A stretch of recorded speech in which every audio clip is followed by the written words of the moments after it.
بسم اللہ الرحمن الرحیم۔ امام کی اس موومنٹ سے، امام کی اس ہجرت سے ہم کیا لیں؟ ہم کیا لے کے اٹھیں آج؟ یہ مہم ہے، ایک چیز لے کے اٹھیں، وہ امپورٹنٹ ہے۔ امام نے ہجرت کیوں کی؟ امام خود کہہ رہے ہیں کہ میرا ہدف کیا تھا؟ اپنے نانا کی امت کی خاطر میں نکلا ہوں، اس کی اصلاح کی خاطر کہ صحیح ہو، امر بالمعروف کی خاطر۔ میری زندگی میں اصلاح ہے، میری زندگی میں اپنی اصلاح ہے۔ میری زندگی میں اگر اپنی اصلاح نہیں ہے تو پھر میں خدا نہ خواستہ امام کے ہدف کے لیے میں اپنا قدم نہیں بڑھا رہا۔ ہجرت دو طرح کی ہے، ایک ہجرت مادی ہے، یعنی آپ لوگ ماشاءاللہ ہجرت کر کے آئے ہوئے، اپنے گھروں سے، اپنے شہروں سے، اپنے ملکوں سے اٹھ کے آئے۔ کیوں آئے؟ وہ مادی، یعنی رزق کمانے کے لیے، تاکہ اپنے آپ کو کر سکیں، اپنی فیملی کو سپورٹ کر سکیں۔ خوب اسلام منع نہیں کرتا، اسلام حلال رزق اور نان نفقے کے لیے گھر سے نکلنے کو واجبات کہتا ہے۔ حتیٰ انسان رزق حلال کی تلاش سے راستے میں مارا جائے تو حق پہ مارا جاتا ہے، واجب ہے، لیکن حلال رزق ہو، حلال کے لیے ہو۔ لیکن اگر یہ ہجرت ایک نیک کام کے لیے تھی اور اگر واجبات چھٹ جائیں تو یہ مادیت پھر صرف مادیت رہ جائے گی۔ آج بہت سارے لوگوں نے ہم سے کہتے بھی ہیں، لوگوں نے ہجرتیں کی، یہاں سے نکلے، میں ملکوں کا نام نہیں لوں گا، خام خبر لوگ بعض اوقات برا مان جاتے ہیں، ویسٹ چلے گئے، یورپ چلے گئے، ملک چھوڑ دیے۔ کیوں؟ کیونکہ لائف اچھی ہو سکے، زندگی اچھی ہو سکے، بچوں کو اچھا سپورٹ کر سکے۔ لیکن جب وہاں گئے تو اس نظام میں ایسے پھنسے کہ خود پھنس گئے، اور جس مقصد کے لیے گئے تھے وہ فوت ہو گیا۔ مقصد کیا تھا؟ کہ بھی اولاد کو کریں گے، اور اولاد کہاں گئی؟ ایک عالم دین کہتے ہیں میں یورپ کے کسی ملک میں گیا، مجھے پتہ چلا میرا کوئی بہت پرانا جاننے والا تھا، اس کا انتقال ہو گیا، تو میں ان کے ڈھونڈ ڈھانڈ کے دوسرے شہر میں کہیں ان کے گھر پہنچا، اور میں نے ان کے بچوں کے ساتھ کے تعزیت کروں، یہ وہ، تو میں نے کہا کہ والد محترم کی قبر کہاں ہے، میں جا کے فاتحہ پڑھ دوں۔ کہا قبر؟ کہا ہم نے تو باپ کو جلا دیا۔ کہا جلا دیا؟ کہتا ہاں، وہ ہم دیکھتے تھے یہاں زیادہ تر رہنے والے کچھ لوگ وہ اپنے مردوں کو جلا دیتے تھے، ہم نے جلا دیا۔ کیوں گیا تھا وہ؟ ان بچوں کی تربیت، ان بچوں کو رزق، ان بچوں کو اچھی زندگی۔ مگر کیا کریں گے ایسی زندگی کا جس میں دین نہ رہا؟ صاحب میں تو صبح شام محنت کرتا ہوں، میں یہ کرتا ہوں۔ عزیزان محترم، دال کھا لے آدمی، لیکن برکت ہونی چاہیے، برکت چاہیے۔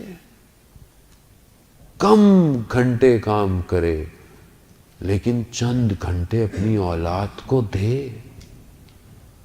اولاد کو دینے کا ٹائم نہیں ہے آج کسی کے پاس۔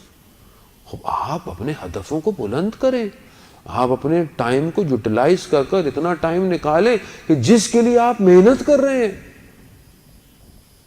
میں نے ایک شخص کی وائس نوٹ سنا، بیچارہ جیل کے اندر ہے، مشکل میں ہے، پیسوں میں پھنس گیا کسی ملک میں۔ اس نے اپنے گھر والوں کو بولا جو گھر پراپرٹی میں نے خریدی وہ بیچ کے میرا قرضہ پورا دیں۔ گھر والوں نے کیا کہا؟ ایک ہی تو چھت ہے ہمارے پر، ہم اس کو بیچ دیں۔ باپ زندان میں ہے، اس لیے باہر گئے تھے، اس لیے ہجرت کی تھی۔ کس لیے ہجرت کی تھی؟ مگر اسلام کی ہجرتیں کس لیے تھیں؟ اسلام کی ہجرتیں اسلام کے لیے تھیں۔ وہ مکہ میں مشکلات تھی، مدینہ میں اسلام قائم کرنا تھا، بہترین ہو گیا۔ امام حسین نے اپنے جد کے، اپنی جگہ کو، اپنے سب کچھ جہاں تھا چھوڑ دیا۔ کس لیے؟ اسلام کے لیے۔ اب ٹھیک ہے آپ جائیں، اچھی جگہوں میں پڑھائیں، اچھی یونیورسٹیز میں پڑھائیں، سب کچھ دیں، مگر جب اس کے پاس آخرت نہیں ہوگی تو آپ اس دنیا کو کہاں لے کے جائیں گے؟ یہ دنیا تو ایک دن روئی کے گالوں کی طرح بکھر جائے گی، پہاڑ ریزہ ریزہ ہو جائیں گے، بڑی بڑی اسکائی اسکریپرز بلڈنگیں ہوا میں بکھر جائیں گی، سب فنا ہو جائے گا۔ مگر کیا یقین نہیں ہے؟ یا تو بولے بھائی یقین نہیں ہے، ہمیں اس پہ یقین نہیں ہے، یہی زندگی ہے، تو پھر ہم بحث ہی نہ کریں. لیکن یقین ہے، کیونکہ پھر بھی میں اپنی بلڈنگ بنانے میں لگا ہوا ہوں. عزیزان محترم، قبر بنائیں، وہ بلڈنگ ہے کہ جو ہم فیہا خالدون کو جوڑے گی. یہاں پہ میں رہ لوں، دین نہ ہو. لیکن ایسا نہیں ہے، یہ کلی نہیں ہے کہ میں نے ایسے لوگوں کو بھی یورپ میں دیکھا کہ واقعاً جنہوں نے ہجرت کے اندر ہجرتیں کی، یعنی گویا وہاں گئے لیکن وہاں جا کر سختیاں جھیل کر اپنے گھروں کو امام بارگاہوں کے قریب رکھا. کیوں قریب رکھا؟ کہ کم از کم جمعرات کو بچہ دعائے کمیل سننے جائے گا، ہفتے اتوار کو مدرسے والے اسکول میں جائے گا. اور میں نے ایسے بچے دیکھے عزیزان محترم، ایسے بچے موجود ہیں جو وہیں پہلا بڑے بڑے وہیں کی یونیورسٹیز، وہیں کا سب کچھ، مگر میں نے ان سے دیندار اپنے شہروں میں بھی ایسا بچہ نہیں پایا.